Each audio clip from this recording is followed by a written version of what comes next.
President Biden and Democrats are racing to reach a deal on his domestic agenda before he leaves for Europe later on today.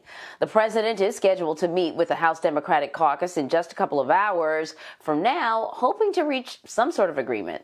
He's also set to deliver remarks on his plan later on this morning. So Ed O'Keefe is at the White House with the very latest. And Ed, the president actually sort of altered his travel plans by a few hours because he really wants to get something done here. He is going to be meeting with the House Democratic caucus later on in the morning. Do we know what will be at the top of that agenda? Yeah, the new plan to pass his plan. Not only the Build Back Better agenda, but to get the bipartisan infrastructure bill passed into his desk probably by the time he gets back from Europe.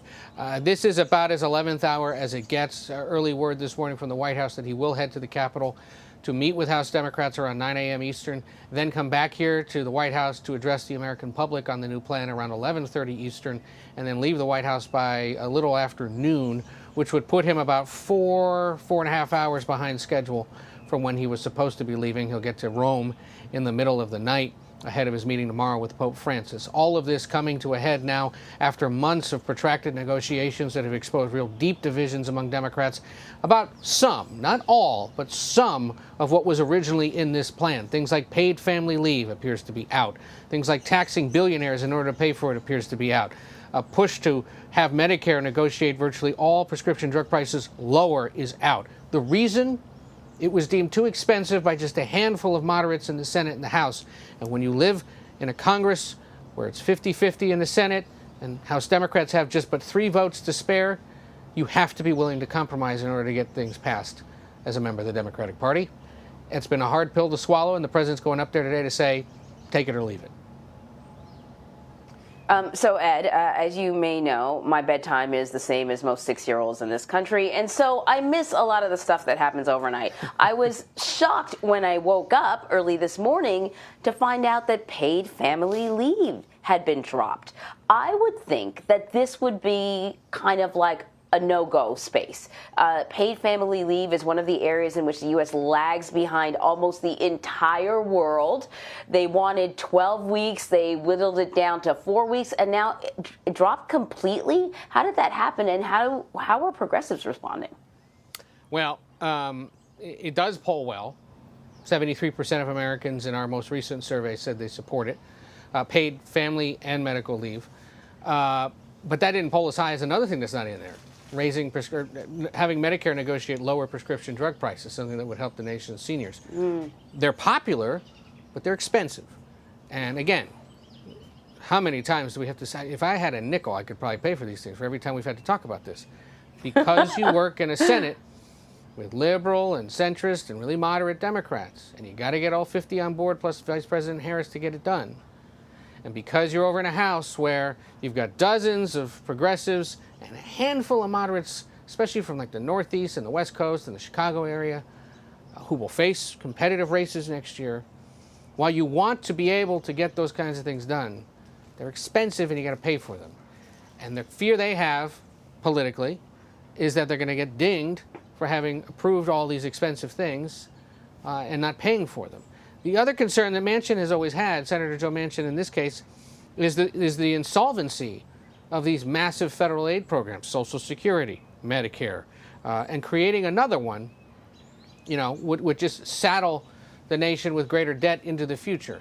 And while he understands the politics and the popularity of such things, he's one of those senators who lives out the old comparison of the Senate sort of being the saucer that cools the hot cup of tea. Remember, that was the Thomas Jefferson analogy. He's doing that more than most these days by trying to say, hey guys, I get it.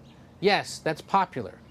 We can get that done in the coming years if we elect more Democrats to the Senate and the House and get a larger majority and give ourselves some padding. We don't have that right now. And we run the risk of running up the debt on the country when it's already enormous. So that's not popular with members of his party. But this president, more than many others in recent years, having been a senator, understands that in this kind of a divided chamber, every senator has a say. And so the question today will be, as you pointed out, is there someone on the left who now says, heck no, I'm not voting for that because paid leave isn't in there? Or heck no, because you didn't lower prescription drug prices? Or heck no, because it's only about 1.5, 1.9 trillion, not the 3.5 or the 6 trillion we initially envisioned. We'll see. But I think ultimately this president's going to say to them, look, something is better than nothing. Is that how the song went? Something, I think so. We'll get back to that later. Get a song. And that let's get this done now, and let's build on it in 2022. We'll run on it in 2024, and we'll keep trying to get these things done into the future. Well, here's the thing, though. This is just one fight. So you have progressives who, want this moment, think that this is a great moment to push transformative legislation because the Democrats have the majority. You have moderates who are saying we'll go forward, but we'll go slow, to paraphrase. What are we going to do about police reform? What are we going to do about voting rights? I mean, these are not the only areas. What does this say about the Democratic Party and the ability of for this party to get something done? They're hearing that impatience, and the early answer is we're going to get this done. And once we get this out of the way, we can turn to all those other things. The president said as much last week when he was in one of those town halls on another network. He said, yeah, there's a host of issues I haven't been able to get to because this one's been consuming my time.